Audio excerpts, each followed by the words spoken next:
Russia, Ukraine யுத்தத்த America ஏன் ஆரம்பிச்சுச்சு அப்டின்னா, பல காரணங்கள் இருக்கு. அதுல மெயினான ஒரு காரணம் அப்டின்னா, ஆயுத சந்தைகள்ல அப்படியே ஒரு ஹை பிட்ச்ச நோக்கி போணும். அப்படி ஹை பிட்ச்ச நோக்கி போகும்போதே எல்லா பிளேயரையும் டக்குன்னு தட்டி விட்டுறணும்.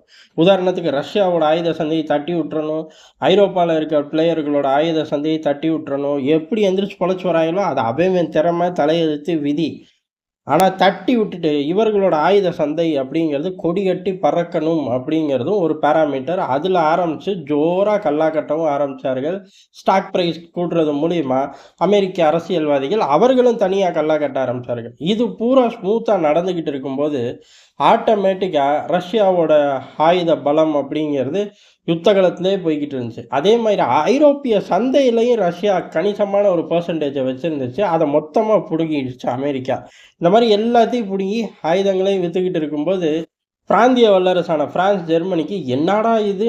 நம்ம பகுதிகள்ல யுத்தம் நடக்குது. ஆனா நம்ம ஆயுத சந்தையோட ரெவென்யூ அப்படியே தான் இருக்கு.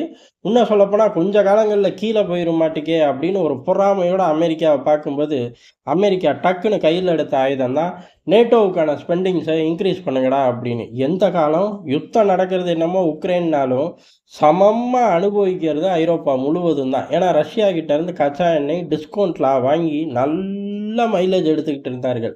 அது இல்லாம தவிக்கிறார்கள்.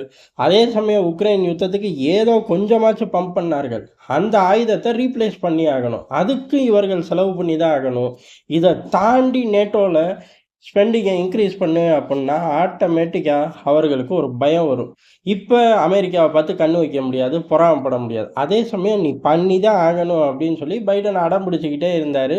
ட்ரம்ப் வந்ததுக்கப்புறம் அது தலைகீழா மாறிருச்சு. என்ன அப்புட்ன்னா, "நீ பண்ணாட்டி நான் நேட்டோ விட்டு போயிருவேன்டா" அப்படின்னு ஒரே போடா போட்டார். இது அந்த நாடுகளுக்கு பூரா அதிர்ச்சி. அந்த அதிர்ச்சி பத்தாது அப்படின்னு ஏறக்குறைய கணிசமான வீரர்கள ஐரோப்பால இருந்து கூப்பிட்டுக்கிட்டாரு திரும்ப வேற.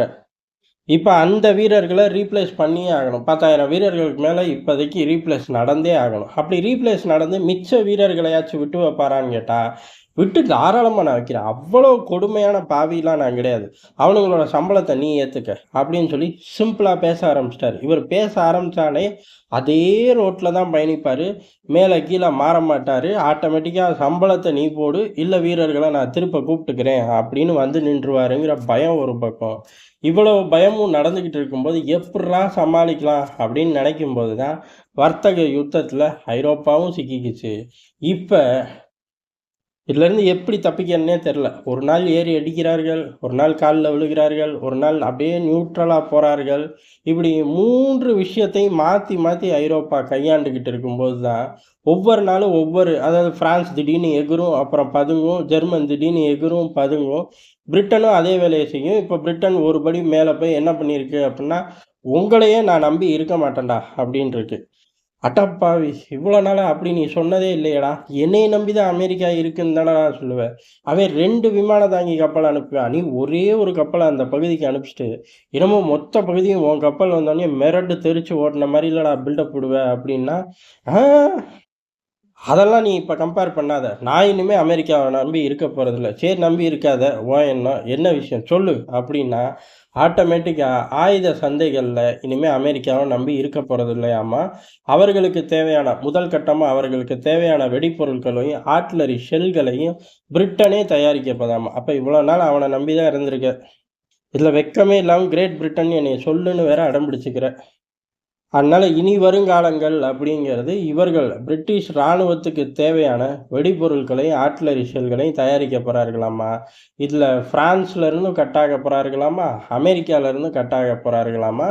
பிரிட்டன் முழுக்க ஃபேக்டரிகள் ஓப்பன் பண்ணி பெரிய அளவு தயாரிச்சு, ஏற்றுமதியை கவனம் செலுத்தப் போறார்களாம். அந்த ஏற்றுமதி கவனத்துல அமெரிக்காவோட தடை பட்டியல கண்டுக்க மாட்டார்களாம். அமெரிக்கா தடைகள் இருந்தாலும் அங்க நாங்க சப்ளை பண்ணுவோம் அப்படிங்கிறார்கள்.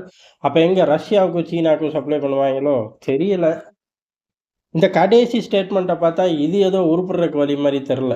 இது ஏதோ அமெரிக்கா வம்பிழுக்கிறக்குன்னு சொல்ற மாரி இருக்கு. சரி ரைட்டு. ஒரு காலகட்டத்தில பிரிட்டனுக்கு ஃபைட்டர் ஜெட் தரேன்னாய்ங்க. எப்புட்றா இன்னும் தரவே இல்ல அப்படின்னு கேட்டா, "ஹேய் 2 பேரும் சேர்ந்து கம்பெனிய உருவாக்க போறோம். அந்த கம்பெனிக்கு காசு கொண்டு வரப்போறோம். போதும்." ரொம்ப லென்த்தா போயிரும். ஏன்னா இந்த கதைகள நம்ம ஏற்கனவே பல தாட்டி பார்த்துட்டோம். அதே பூச்சாண்டிய சொந்த நாட்டு மக்களுக்கும், அண்ணன் அமெரிக்காவுக்கும் பிரிட்டன் காட்டுதோ அப்படிங்கிற சந்தேகம் வருது. சொந்த நாட்டு மக்களும் கவலைப்பட போறது கிடையாது. அமெரிக்காவும் கவலைப்பட போறது கிடையாது. அப்ப இப்போ உள்ள அரசியல் தலைமை ஏதோ மைலேஜ் எடுக்க ஒரு ராணுவ ரீதியா ஒரு தாயக்கட்ட உருட்டி பாக்குது. தாயம் விழுகுதா இல்லையான்னு அவர கேட்டு சொல்றேன் அப்புறமா. நன்றி, வணக்கம்.